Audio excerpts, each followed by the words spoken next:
Hello, I'm Karen Dove with Nature Coast TV, and we're back here for our Nature Coast Cares segment with Jimmy Lodato, the co-chair of SOS Our Schools Hernando PC. How are you doing, Jimmy? I'm doing very well, thank you for asking. Could you give us a little history about what SOS Our Schools Hernando PC is and how they were developed? Yes, I can. Back in November, we had an election where there was supposed to be a combination which was called Penny for Projects, where these schools were together with the county and also with the city of Brooksville. Well, that failed, and what we had was a half cent was instituted back 10 years ago, and the schools are used to having this half cent, which was used for a lot of capital improvements. Well, since that was a lost cause, which means it didn't pass, we've had to bring it back to see if we can institute this back in again. So we created a steering committee to find out what the needs were, the capital needs, and actually went into the schools to find out what problems they were incurring. And after investigation, we found the schools were leaking, the roofs were leaking, their air conditioning is faulty, their fire alarms are not working properly, and there are so many things on this list that go on and on. So we confronted the board with the fact that after we looked at their budget, we found out that there was absolutely no way they can continue on without going for a referendum. So we asked them to go ahead and place a referendum on the ballot for this year. So they had a half penny that was being implemented already, and then they lost that. So, Yes. You know, when you talk about capital improvements in the school system, you know, what does that look like? What is the amount of capital improvement that these schools need? Well, over the next 10 years, they'll need $87 million just to go ahead and take care of those capital improvements. There's many schools right now, for instance, Springstead, that when it rains, when we get a large amount of rain, water actually comes through underneath the door close to the media center. Their roofs are leaking in the AV department, and there's roof leaks all over this county. And it all started back in 2008 when the amounts of money that were collected on the ad valorem side of it, when the homes were reduced, you know, by half, as most of the assessments went, it hurt the schools tremendously. How is it affecting the students and the grades within the schools? Well, it's affecting them greatly because what's happened is since we don't have the amounts of monies that were incurred, you know, through the years, they've had to take the money from the general fund and move it into capital improvements to take care of the needs of the schools. And at the same time, with the lack of money in the general fund, they've had to cut back on teachers, programs, and I don't know if you know it, this year in the budget, we're losing busing. Busing is now going to be back to every 2 miles for our elementary school kids and the kids throughout this community. And that's a dangerous situation.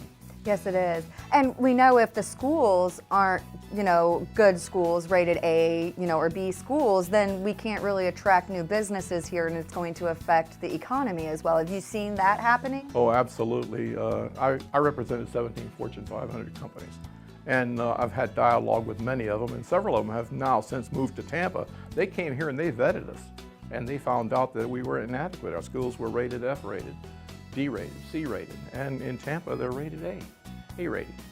Even in Citrus County they have A rated schools. So with this problem that we're having, this financial problem in this community, it's causing a great deal of pain because the companies that would move here will not move here. And so that's a dangerous problem. So when we talk about the half cent, people are often confused because before the election last year we were at 6.5% sales tax, and now we're at 6%. Because we had the half cent and then we lost it. So what kind of impact does that have on a family when you're going from 6 or 6.5? Well, I tell you, that's a great question, Karen, because I've asked the same thing from a lot of our retirees. For a family of 4, it would probably cost them $50 a year. Now remember, they paid this tax for 10 years. So I've gone into a lot of the communities and asked them, you know, you haven't had this tax since January. Do you feel richer? Do you think things are getting better for you? Were you able to go out and buy a car? No, I mean, they didn't even know it was missing. And so what we're trying to do is enlighten them and let them know that this is a necessary thing that the schools need in order to get our schools back to an A rating. And we do have a tremendous opportunity here now. We have a superintendent who's only been here for 2 years. And she's a young superintendent who's very, very sharp and who has great ideas, and a board that is very active, and they're behind her. And I think if we could go ahead and give her what she needs, I think we can change this district to an A district in a short period of time. So if we talk about, you know, this half cent, and there's a lot of confusion, what would you say is the biggest misconception that's out there over the half cent penny tax? Well, what's happened is that we've had the county enact many taxes over the last few months. One's a gas tax, and another one is, of course, for the fire protection. And it kind of put them on edge as to what else can they put on them as far as, different taxes that are coming. But what they have to understand is this is not a new tax. This is a reinstatement of a half-cent.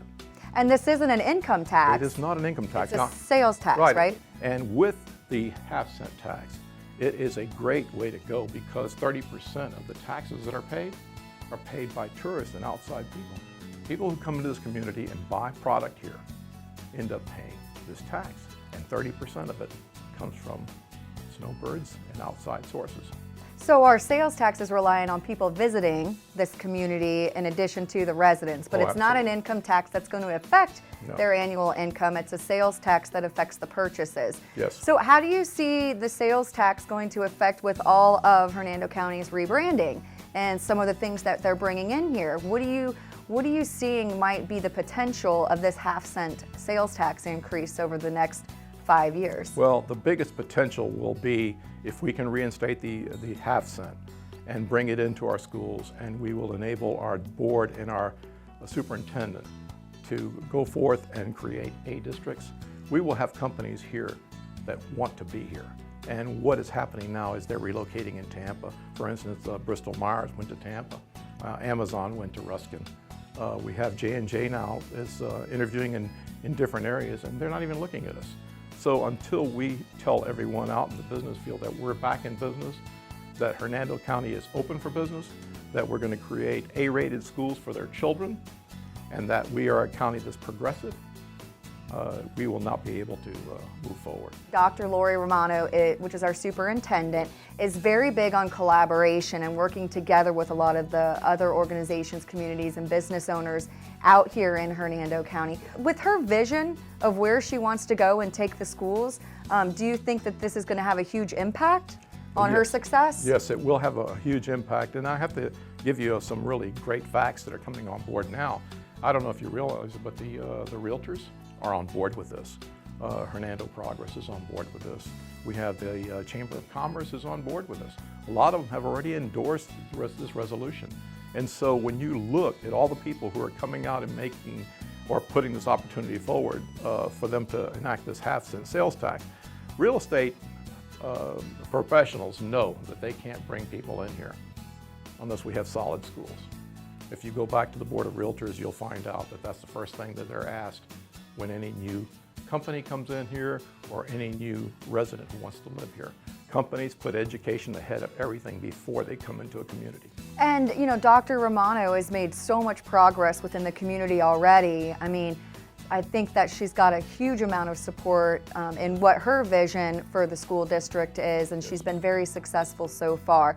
So if people want to learn more about Save Our Schools, Hernando PC, there's other opportunities for them to connect with you in the organization. You have a Facebook page? Yes, we do. Our Facebook page is SOS Hernando PC. You can educate yourself, get on our website, soshernando.com.